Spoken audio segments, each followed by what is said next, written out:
Xbox has finally beaten PlayStation. Does it matter? And should we be worried about Bethesda going forward? Let's discuss.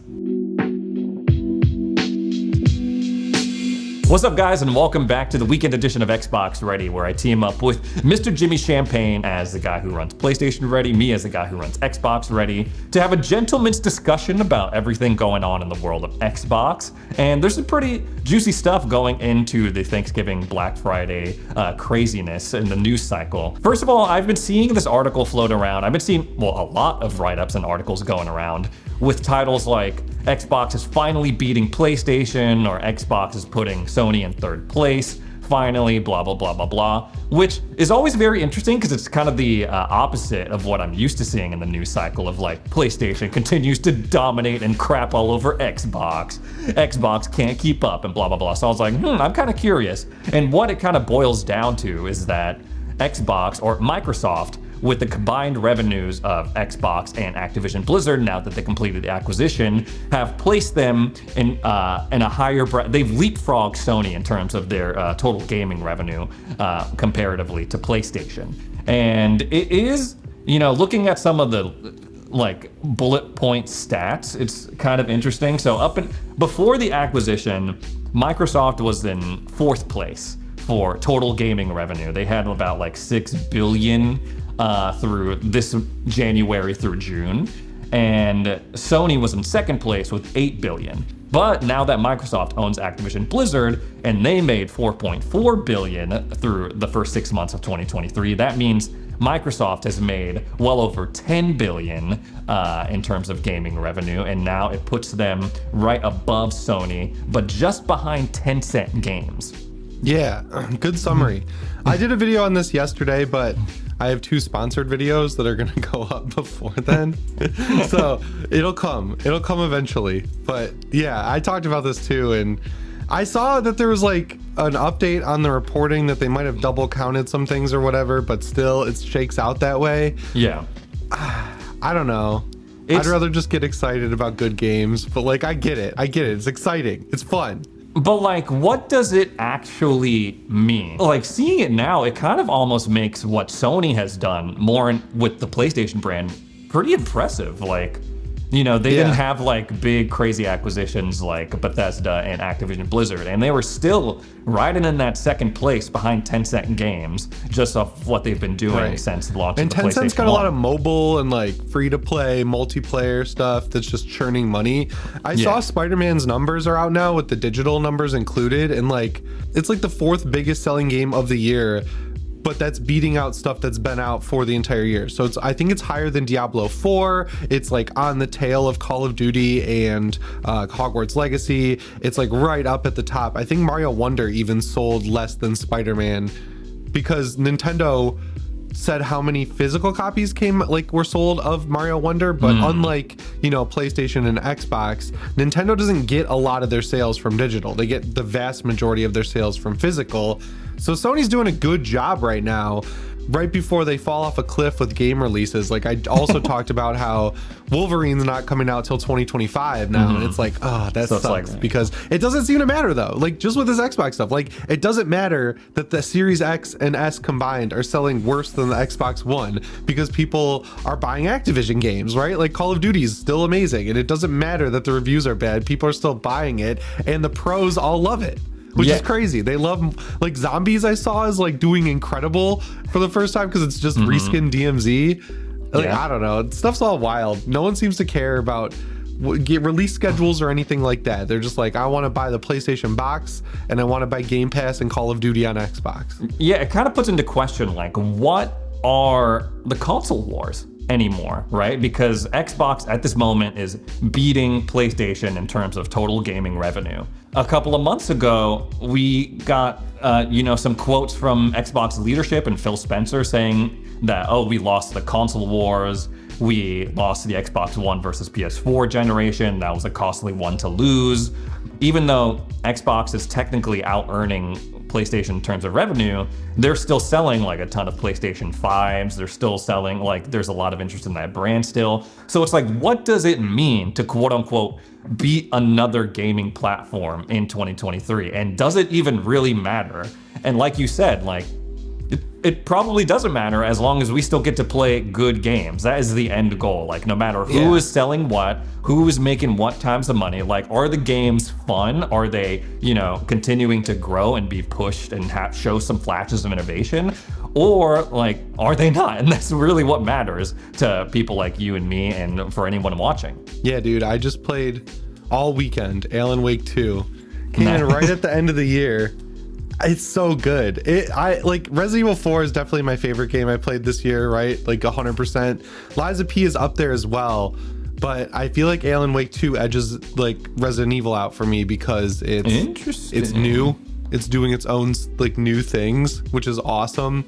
It's so good. I recommend it to everyone. And speaking of Xbox, it runs best on Xbox. It runs 20 or 30% better than on PS5, and on PC it's like if you get into a PC that's equivalent to an Xbox Series X and run the same settings, which are like mostly low settings on your PC, it's not going to match up with the Series X because the port's like a little bit worse. So yeah, if you have an Xbox, this like you may as well just treat this like an exclusive because it's going to be a 60 FPS lock all the way through, and it's an amazing game. It's nice to see, like, for the first time in a while, a third-party game like that really taking advantage of the Xbox hardware. Usually it's the other way around. It's like, this game runs like doo-doo on Xbox, and it runs Dead Space was another one that looks and runs better on Xbox. So I feel like the more we start seeing games that are next-gen only and actually need to be, unlike maybe Final Fantasy 16, which I'm sure could have ran on a PS4, I think we're going to start seeing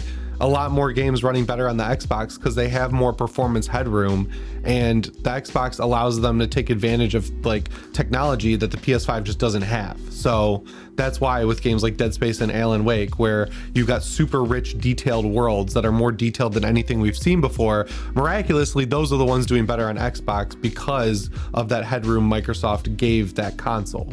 And while we're on the topic of like the difference between Xbox and PlayStation, I just wanted to like take account of their differences in their strategy going into 2023, and especially in light of this, Sony's in third place, Microsoft's in second place. So what would you say are like the key bullet points of the PlayStation brand right now? Right now, it's like all hardware, right? Like you've got the PSVR, you've got the Portal, you've got the PlayStation 5, you've got tons of headsets between the Explorer and the Elite. Stuff's coming out left and right on the hardware side of the fence. I mean, the DualSense Edge earlier this year as well. On the game side, you've got Spider-Man 2, which for as well as it's selling, unfortunately, it's not like, you know, it's not like Starfield where you can play it indefinitely and it's a live service game. Like Spider-Man was done. It was a finished game that came out. You played it for a weekend. It's like 20 hours long and then you move on, right? Like you're not going to go back and replay Spider-Man 2 theoretically. So that's where they're at there. And then the next year, the two big games they have to look forward to are like Final Fantasy Rebirth and Helldivers 2, which Helldivers 2 I don't think should be slept on because the first game is awesome. It's I never super played that good. First one. It's so good. It's hilarious because it's like a top-down 4-player game where you get dropped into like a map and there's objectives that randomly pop up, but there's friendly fire on, and it's really really hard. It's just like one of the most difficult games on purpose. So you gotta like, it's hilarious when you're screwing up, but it feels really good when you're playing correctly. And the fact that they're moving to like an over-the-shoulder third-person type of game, it reminds me of Risk of Rain 2, where they like totally changed how it works, but the core game is going to be similar. I think that's going to be a big game for them. And Concord and Fair Games, I think both come out next year. We just haven't seen any gameplay from them, so we don't know what we're looking forward to. Yeah, like right now it's hardware, right? You've got the PS5 Slim doing huge numbers with that Modern Warfare 3 bundle and that Spider-Man 2 bundle. And weirdly enough, you can't get the digital one. It's just not available. I was doing my Black Friday deals video. It doesn't exist yet. It's just the disc model with the game, and that's it. There's no just PS5 yet. Yeah, it seems like PlayStation front-loaded at the beginning of this generation all of their games. Ratchet and Clank, Ghost of Tsushima, the Demon Souls remake, I guess, Ragnarok, Forbidden West, and then now they're kind of focusing on like putting out more hardware. It's kind of like very much, we talked about this before, kind of like Apple, where it's like you got the iPhone, you got the AirPods, you got the freaking like MagSafe stuff, you got like all of these hardware accessories related to your iPhone. Moving on over the Xbox stuff, you're saying that for PlayStation hardware is the focus right now. This may seem kind of like a no duh moment, but I would say they're kind of the opposite right now. Xbox is focusing more on software, moving it into that publisher space, focusing on the expansion of Game Pass, focusing on pushing indie games, smaller games from their ID at Xbox program and their accelerator program. And also cloud gaming, definitely at first, but kind of fell off. So more it's like there if you want to modes. use it. Yeah. Sony has like a small number of very well-known IP. Xbox, they're again taking the opposite approach. So they're like, we don't really have like a killer app or game right now. They don't have like an instantly recognizable game like Spider-Man, right?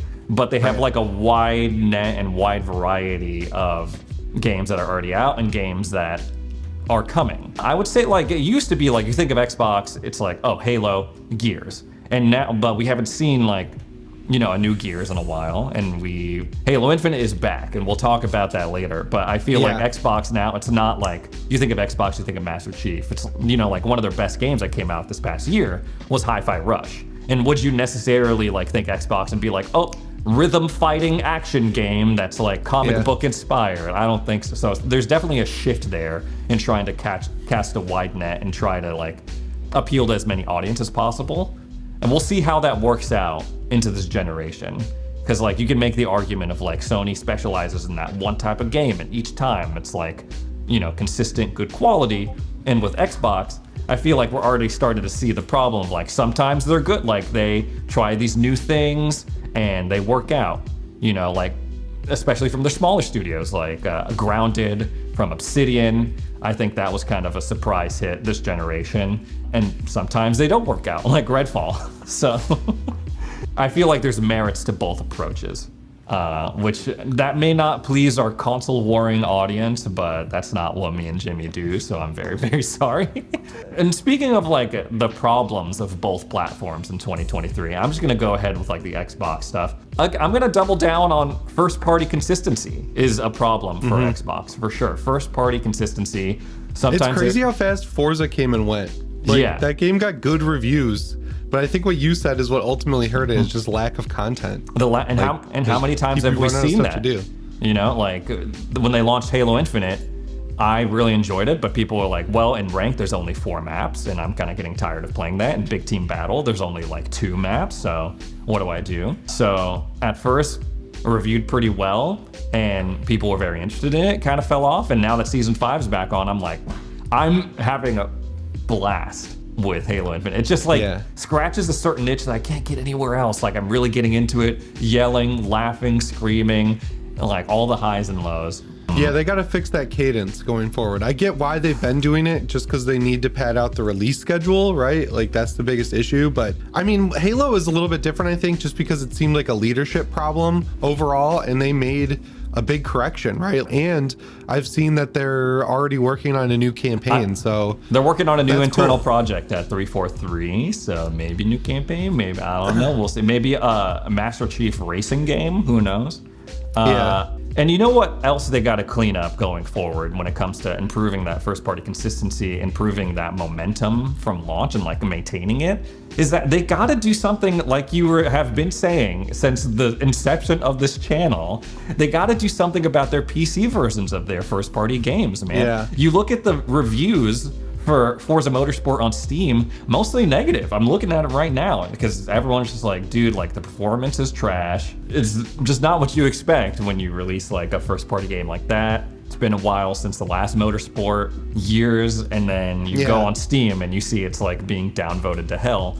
And like, what were they doing, right? Like, were they helping out on Horizon or something? Or like, I just don't understand. If all they were doing is like scanning tracks, that kind of explains it. But like, the limited amount of content is weird because it's like, oh, are they holding stuff back that they already made that they can then release so that they can keep churning stuff out in the background? Or do they just genuinely not have enough content to release right now? It's like, who knows? Or what are some quick problems that come to mind on the PlayStation side of things? Price is definitely one. It's wild. Like the PS5 Slim, we're calling it the PS5 Slim. It's not really, because if you look at the Slim model of the PS2, 3, and 4, it was when the price drop happened, right? Like you got a price drop and a storage increase and marginally better performance out of all three of those consoles. But this time you're getting pretty much the exact same console internally. It's just shrunk down, has more storage, and then costs the exact same as it did before. Which if they did a price drop in other countries, it would be kind of funny because it would just probably bring it back to what it was when the console came out because they raised the prices on the PS5. But yeah, and then charging $200 for the Portal while also charging $200 for a controller. It's like, which one of these isn't worth $200 really, instead of which one should be priced at $200. The new headphones, the Elite and Explorer, are both pretty pricey. The Explorer earbuds are $200, which is in line with the headphones that they're like built on, which is the WF-1000 Mark Vs, and then the InZone version, the InZone Game Buds. But like, still, the pricing's crazy.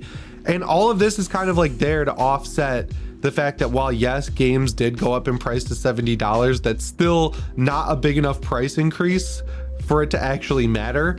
And games should realistically, like if you look at it inflation wise, they should be well over $100 by this point, but they just never raise the price. Yeah. So they got to come up with other ways to charge you, right? Like microtransactions, hardware, accessories, build everything around the PlayStation 5 so that you're always on your PlayStation 5, right? Yeah, 100%. 100%, bro. And then we've talked about this a lot on your channel, but seems to be like they're struggling with live service games for some reason, which was not the expectation when they acquired Bungie a couple months back. I'm sure you've talked about this on your channel too, but the re-releasing, the remaking, and the remaster, of The Last of Us Part 2, I'm like, wait, what's going on here? It's just weird when it's like, if you want to reproduce your games, whatever at this point.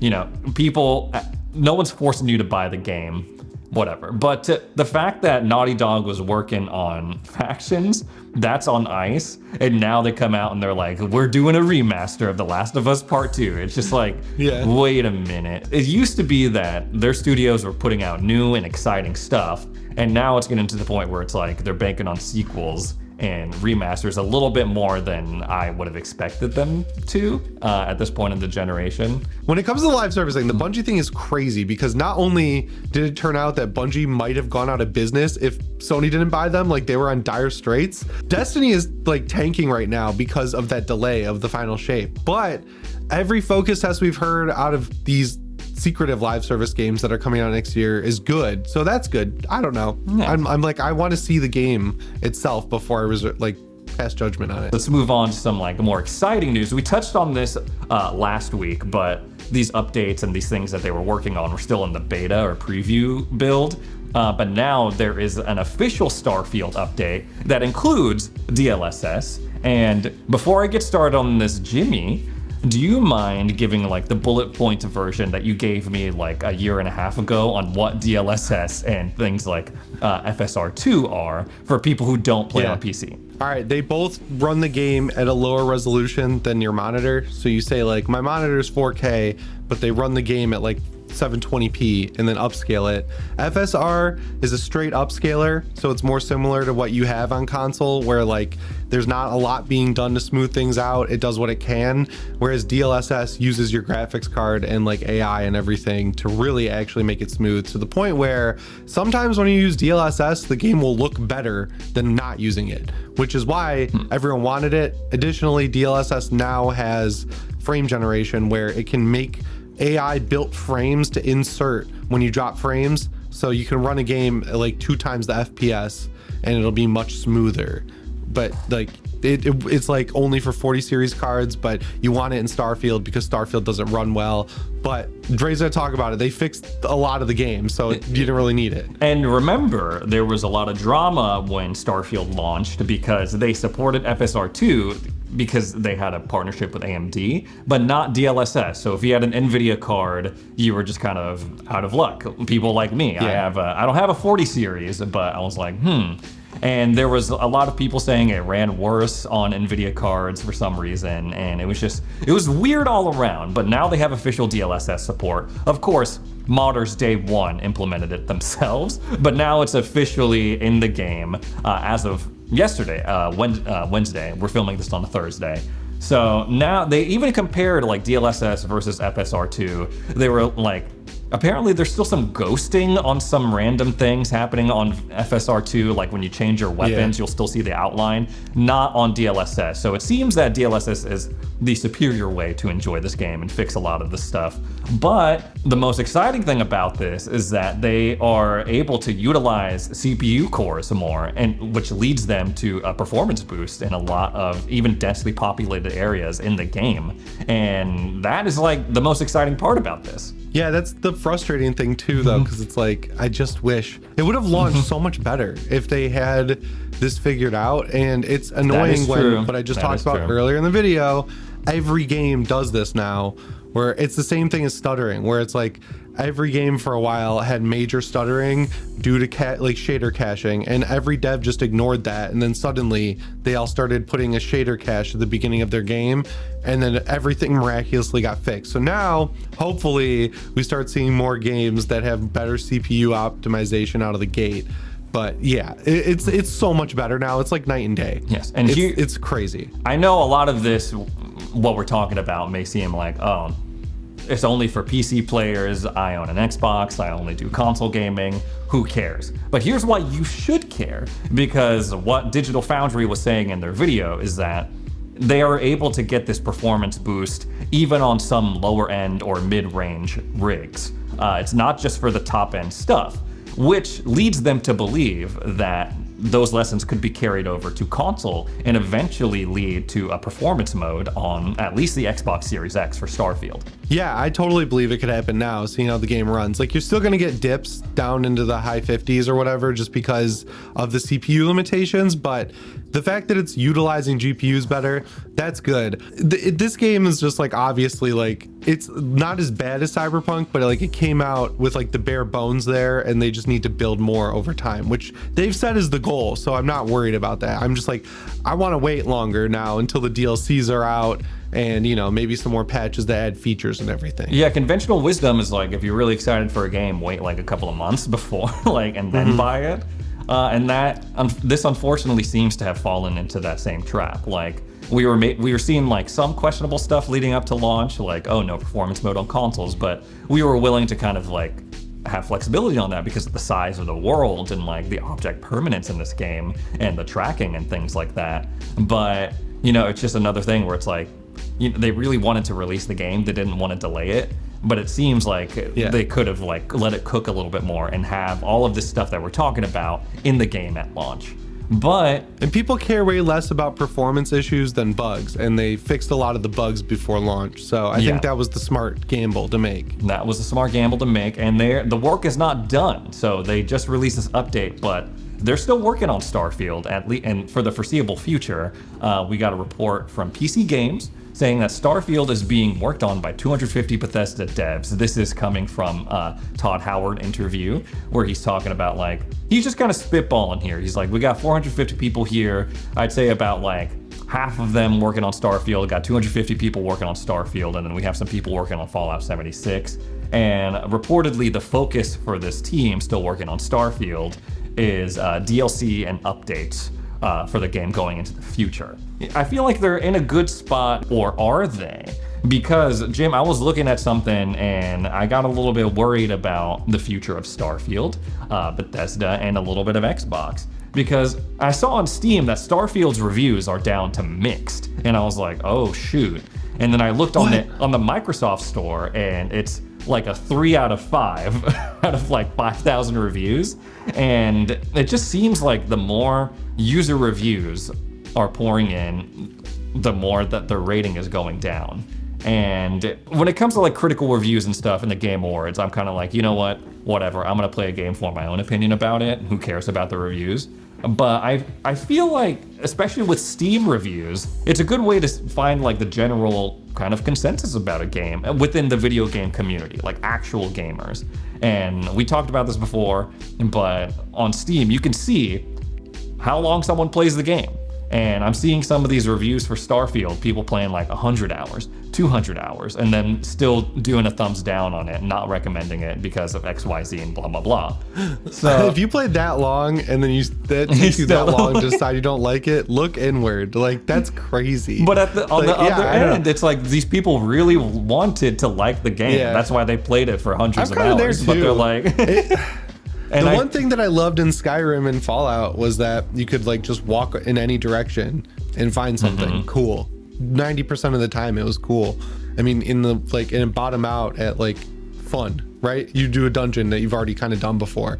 Yeah. And you just don't you kind of do it in Starfield, like you can, but you just got to think about it at a different level where like the walking around is your ship flying, so you have to go to planets and scan them and be like, oh, there's a cool base here or something. And that was kind of hard to get my head around. I often find that, since we're talking about Skyrim and comparing that, in games like Skyrim, even Fallout, adventure kind of found me. Like, I didn't have to walk far in order for something interesting to happen. Right. Feels like in Starfield, I have to work a little bit harder for it.